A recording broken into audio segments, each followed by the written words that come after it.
The only things for certain in this life are death, taxes, and Games Workshop releasing more Space Marines. But when they do, what sort of Space Marine should come next?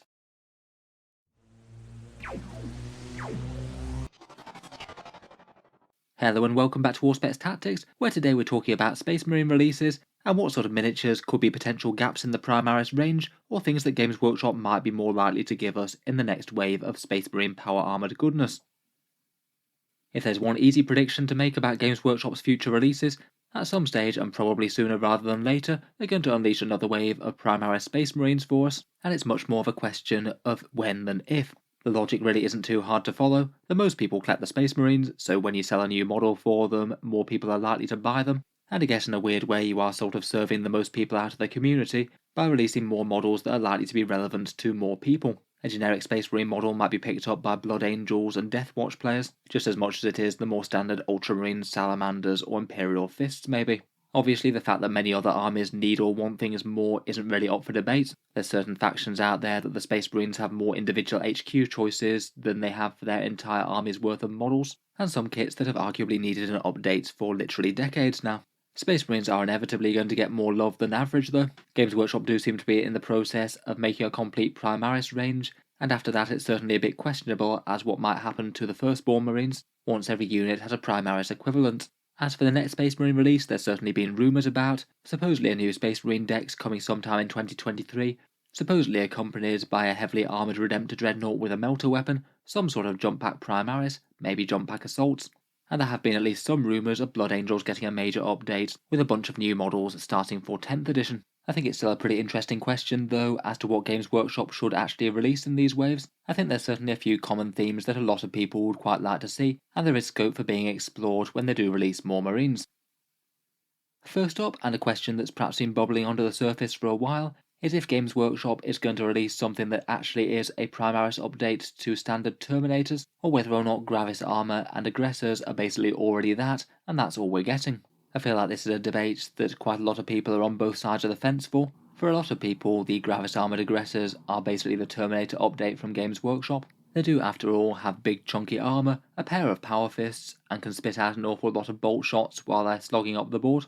In terms of armour and weapon loadout, they do feel very similar indeed. They were released with the initial release wave of Primaris Marines as well, which did make them feel a bit similar to what Primaris and Terminators might be. But for quite a lot of people, they do occupy a very different space in people's minds, maybe because Gravis armour is just quite common across the rest of the Primaris range, things like the Inceptors and the Heavy Intercessors and Eradicators, all of which feel quite different to Close Assault Marines, and also perhaps because Gravis armour is just a lot less storage than Terminator armour. There isn't really the same sense of history, these suits aren't necessarily reserved for enormously elite units, they don't teleport and they don't bear the Crux Terminatus. I think if they did update the Terminator sculpt, they would have to stick pretty similar to the original. Maybe just rather than actually making them a lore different thing, they could just simply upscale the Terminator suits if they wanted to, and maybe just mess with the proportions a little bit to make them a bit more balanced looking. I do feel that this could potentially cause problems with the rest of the 40k range though if they did decide to make them bigger. It would seem a bit strange if Loyalist Terminators were suddenly towering over the Chaos equivalent, who again are a fairly recent set of models, and I think Games Workshop wouldn't want to basically invalidate. It is pretty interesting just how normal it could look though to have a Terminator head, Stormbolter and Power Fist on a Gravis armoured Marine. That's basically all I've done to the model on the left here. He is actually the exact same model as the Aggressor on the right. I literally just swapped out his head, changed one gauntlet to a Stormbolter, and chopped off the Boltstorm gauntlet from the other one to make a Power Fist. I feel like with the addition of a Crux Terminatus, I feel like the resulting look might look quite similar to what our Primaris Terminator might look like. I'll be interested to hear your guys' takes on this. Are Primaris Terminators something that we need or want? Should the standard and assault ones maybe get a resculpt at some point? Or should Games Workshop just leave them well alone and keep the older Firstborn models alongside the newer and slightly bulkier looking Primaris? Another really obvious one that's a classic and pretty stereotypical Space Marine role is a Jump Pack Assault Marine, and I think considering the amount of Primaris releases that they've done so far, it's perhaps more surprising that they haven't filled this niche yet, and it's keeping Blood Angels and Raven Guard players waiting. We've got both the big Gravis Jump Pack Inceptors that came right from the off, and the autocannon wielding Suppressors that came out alongside the Phobos Marines, but nothing that can actually use its speed to close with the enemy and hit them very hard with a chainsword or something similar. I think it's certainly been one of the drawbacks to Primaris melee units They've not really ever had anything that's massively efficient, that moves very fast and hits hard in combat. The only real combat-themed unit besides characters that can move quite quickly are the Outrider bikes, and ever since they came out they've never been enormously threatening, to be honest. Just having a mass amount of strength 4 chainsword attacks threatens light infantry but not much tough stuff. Everything else that's a bit more efficient in melee, like blade guards or perhaps assault intercessors, moves quite slowly, so it can be a bit of a slog to get them into combat. I think in particular Blood Angels would absolutely love a jump pack assault unit update. In the lore they absolutely love making use of big jump pack units. Just about every second one of their special characters gets a jump pack, for example, and it has been a bit strange for any Primaris Blood Angels themed armies having to rely on Firstborn if you want something to bound through the air. At least if you want it to be combat capable and not blowing up the enemy with a big gun. What they actually come out with though for this niche is a bit more up for debate. I think a lot of people will be quite happy if they just had an assault intercessor variant that could go in the fast attack slot with a jump pack, though I suspect it will be the more newfangled looking ones that the suppressors and the inceptors have, as opposed to the more classic look on the assault marines. I wouldn't really be too surprised though if they chose to give them some more specific war gear than just chainsword and bolt pistol. They do seem to like arming their Primaris with one quite specific set of weapons, say for example any of the special weapon types with just one set of guns, or perhaps Blade Guard veterans with their default sword and shield loadout and literally nothing else. We could certainly get a unit of Power Fists or Thunder Hammers or something, or maybe one of the various flavours of power weapons like Lightning Claws. I guess Jump Pack Primaris with Lightning Claws would at least please the Raven Guard players. Otherwise, I think another big possibility for a new Space Marine release could be some sort of update for Scouts, either Space Marine Primaris Neophytes, or just genuinely Scouts with a completely different resculpt. They have basically already given us a pattern of these when they released the Black Templar Novitiates, and I must admit they do look quite nice and a fitting update on the standard Scout models at the moment. Whether or not these would truly be Primaris in any form though might be up for debate. If they're Scouts, a lot of chapters might field them when they're not full-fledged Space Marines, so might not have all their augmentation organs in yet, so I guess technically might not have acquired the ones to actually make them Primaris Space Marines and the extra strength and endurance that supposedly brings. If that's the case, they might not necessarily get marketed as Primaris, I suppose. It could just be literally said that they're a new Space Marine Novitiate or updated Scouts. Given that they made those Black Templar ones, it seems like this is very likely to happen at some point, though I guess not necessarily super soon. It is kind of interesting to think what sort of role they might fit in the Space Marine army though. The full-fledged Primaris Marines have plenty of their own scout and infiltration type options, with the Phobos infiltrators and incursors, plus eliminators pretty much stealing the scout's sniper role. I guess they could just potentially operate in a fairly similar way. I guess it would be sticking to the traditions that most chapters have for their scouts role.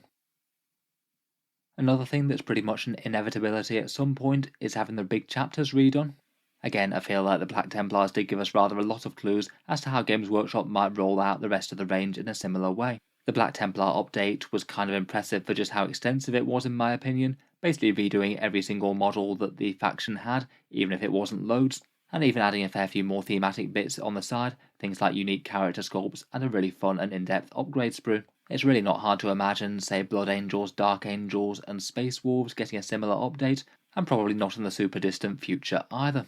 As mentioned earlier, Blood Angels have at least had a few rumours pointing to them perhaps being an option for 10th edition. At the very least, I'd expect things like a proper Primaris Death Company sprue of some sort, not just a little upgrade sprue that's sort of a token way to field them if you want. Likely a slew of the other characters being redone in one way or another, perhaps old Dante daring to cross the Rubicon, and maybe other things like their Sanguinary Guard, and perhaps versions of their unique Dreadnoughts or the Baal Predator. For Space Wolves, they've got any number of special characters that they could update, plus unique Wolf Guard of some sort, and I feel like a proper Primaris equivalent of something like Blood Claws or Grey Hunters would be quite well appreciated. For Dark Angels, again loads of character options, and then it'd be Deathwing and Ravenwing all the way. For Ravenwing, I guess unique bikes, and perhaps even something like a Stormspeeder variant. For Deathwing, I guess that would bring the Primaris Terminator question to a head, as you can't really redo Deathwing without giving them Terminators, even if you dress up your Blade Guard in some fancy bone-coloured armour. Like say the Emperor's Children getting a range update for Chaos Space Marines, these three seem kind of inevitable now, and it's more of a question of when Games Workshop gets around to them, as opposed to if they're going to happen. Beyond that though, there's a whole ton of other ways that Games Workshop could choose to go, and I'm sure there'll be a lot more generic options to flesh out the Primaris roster even more. Again, in perhaps another clue from the Black Templars release, I do wonder if we might get squads of Space Marines armed with these new Pyre Blasters. We've got Hellblaster Plasma Squads and Melter armed Eradicators, so having a Flamer armed Primaris variant seems like another logical step. It'd certainly stop the salamanders from crying tears of Prometheum every time they meet up with the Black Templars and see what sort of purging gear that they happen to be owning.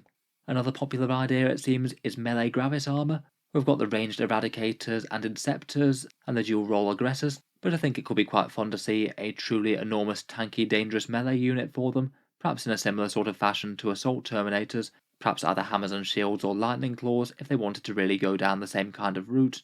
There's obviously all manner of different things that they could explore with characters. We've had far more sculpts for lieutenants and captains than we'd ever really need, but genuinely if they did want to add a bit more utility to the range, then adding variants of different characters on bikes and jump packs I think would be appreciated, particularly for armies that really favour them like Blood Angels or White Scars. I think a lot of people picked up that Primaris Chaplain on bike just because it was really quite a cool miniature. I think equivalents of him for librarians and captains would be appreciated. We've also got a Gravis Captain in that one with the heavy bolt rifle, and I kind of can't help but think that we're going to get at least a Gravis Lieutenant to go along with him, mainly because it's Games Workshop and 1 in every 5 releases must be a Primaris Lieutenant, but a Gravis one I suppose wouldn't be terrible for people who want to field an entire army of chunky boys. Otherwise they could think about things like upgrade sprues for units that already exist, say maybe actually including an option with the various power weapons in an intercessor box. They could do that as part of a kill team release if they really wanted to. Or perhaps even alternate weapon armaments, maybe giving assault intercessors other different weapon variants that they could field in their squad.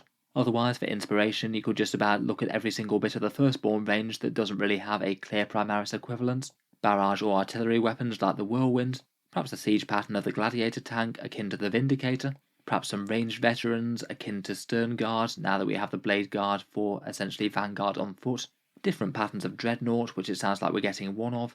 You could have a more siege-themed dreadnought like an Ironclad or Leviathan, or perhaps a venerable version of the standard model. Finally, for one Space Marine release that looks like an obvious one as well, I feel like at some stage the Primaris Marines might need a drop pod. I really feel like it's the sort of kit that might well just not be worth releasing a second one of. That feels like one that Games Workshop really should just allow the Primaris Marines to ride in. It doesn't really make sense for them to be excluded from drop pod assaults as they're too large to ride. In any case, I think the list of possibilities isn't exactly too dry at the moment, and Games Workshop's got quite a lot of fodder for material for the next Space Marine wave.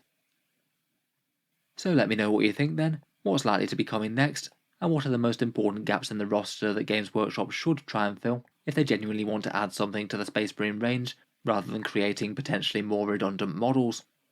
If you've enjoyed the video, then feel free to subscribe to Auspex Tactics, where of course we'll cover any of Games Workshop's releases when they come out, and any big updates to the 40k game. Finally, if you have been enjoying the videos on the channel, I would just like to quickly mention that Auspex Tactics does have a Patreon page, and you can find that one linked down in the video description below if you're interested. Channel patrons do get a fair few advantages, seeing certain videos early, regular votes to see what sort of things come next on the channel, and automatic entry into the regular prize giveaways with a chance to win some big model kits each month. If any of that sounds good to you, or you'd just like to help support, the link is down in the video description. In any case, an absolutely enormous thank you for listening, and I'll hope to see you guys next time.